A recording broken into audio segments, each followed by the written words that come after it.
Hello there, this is Miriam, holistic life coach and mind body practitioner at Pain Outside the Box. And today I'm going to be delving into the subject of personality traits and chronic pain in a little bit more detail.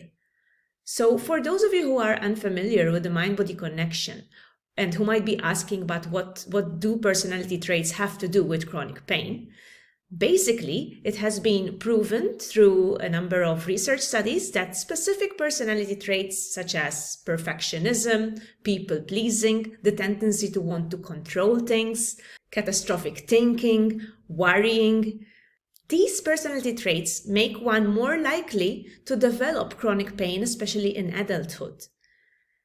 So basically, this happens because when one has these specific personality traits, like let's say perfectionism, one is more prone to putting more pressure on oneself, okay, in his life. So one lives life anticipating things that could go wrong or fearing failure or rejection or whatever. So the reason why these personality traits are linked to chronic pain and make one more vulnerable to developing chronic pain is because they carry a certain amount of pressure. They make the individual more prone to experiencing anxiety and other uncomfortable feelings on a daily basis. However, in this video, what I'd like to challenge is the idea that these personality traits are actually ours, that they're actually fixed. What I'd like to introduce you to is the idea that these personality traits are usually developed as a response to something that has happened to us in the past. Which of course begs the question then, what is my personality? Who am I really? So to give you a little bit of an example, I was with friends the other day and I was having loads of fun and I was feeling extremely happy and comfortable with them. So I was being very spontaneous and I was being very, very loud at times. At one point I told them I didn't used to be like this when I was at school. I was the quiet one. I was the reserved one.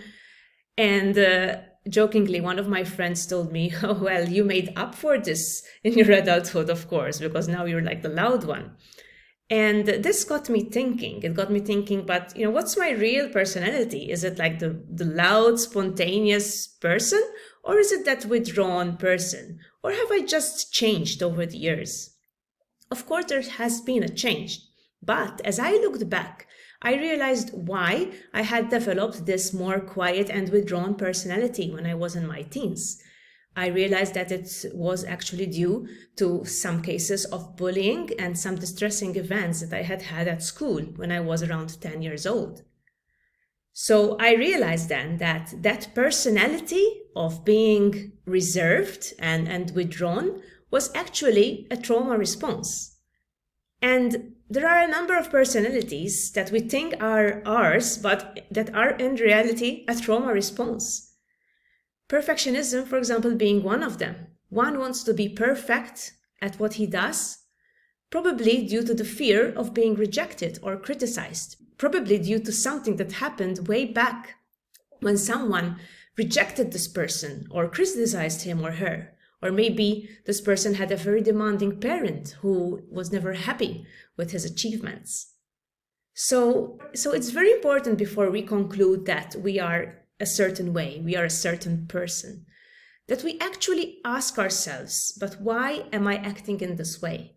Why am I a perfectionist? Why do I feel compelled to be perfect? Why am I a people pleaser? Why do I feel compelled to always say yes, to make sure that I don't upset anyone? Because usually behind these traits, there is a fear, there is a trauma response. And this is all part of the work of reducing the pressure and the anxiety that we pile up on ourselves as we go through our day-to-day lives unconsciously. At the end of the day, these traits are almost like a habit. We develop the compulsion to exercise these traits without actually asking why we're doing so.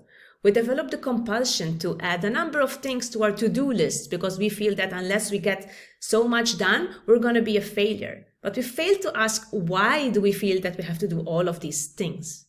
Why do we feel that we have to act in a certain way?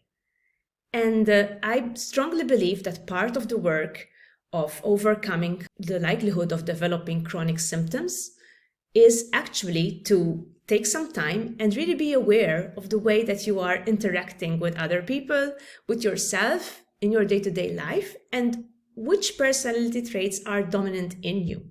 One of the exercises that I love to recommend to those following my programs is to actually identify one of your strongest personality traits.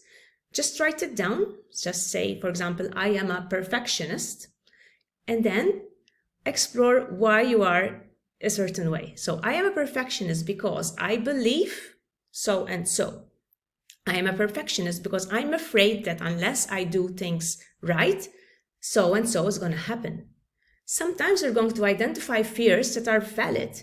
So it doesn't mean that you should never be a perfectionist. It doesn't mean that you should totally reject this personality trait, right? If you tend to be a people pleaser, it doesn't mean that you should never say yes or you should never help anyone.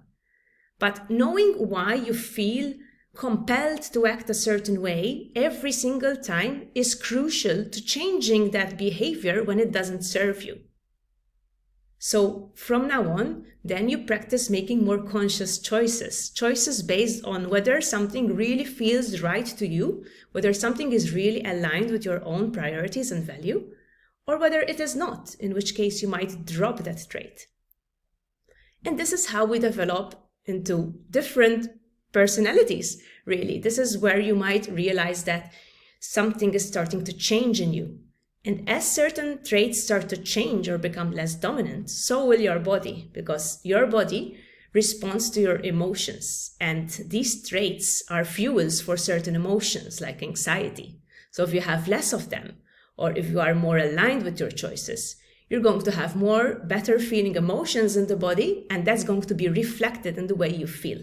There are many, many people today who are living unconsciously, who are leading lives because they think that this is exactly the life they should be leading. This is exactly the way things should be. This is exactly how they should act in a certain way. And when they're doing this, they're actually repressing a part of themselves that wants to be more spontaneous, that wants to be more authentic. And this is the purpose of this video today, to make you more aware of which traits you are exhibiting, to help you make more conscious choices going forward. And hopefully, this will also have an effect on your chronic symptoms. So that's all from me for today, and I'll see you again next time.